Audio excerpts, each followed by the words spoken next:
મોરબી તાલુકાના જેતપર ગામે ચાલી રહેલું ખેડૂત આંદોલન હવે રાજ્યવ્યાપી થઈ ગયું છે।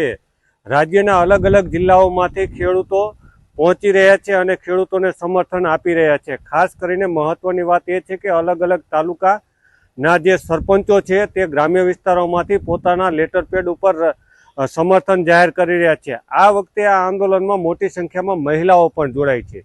ખાસ કરીને મહિલાઓ જોડાઈ રહી છે, સમર્થન આપી રહી છે અને અલગ અલગ કાર્યક્રમો પણ યોજી રહી છે। ત્યારે ખેડૂતોના સમર્થનમાં આવ્યા છે, જોરદાર તાળીઓથી આપણે સ્વાગત કરશું। જય જવાન, જય જવાન, ખેડૂત એકતા, ખેડૂત એકતા, ભારત માતા કી, ભારત માતા કી, જય જવાન, જય જવાન, જય જવાન।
કેવું પણ જોઈ કે અમારી જમીન અમારી છે, અમારો હક અમને આપવો જોઈશે।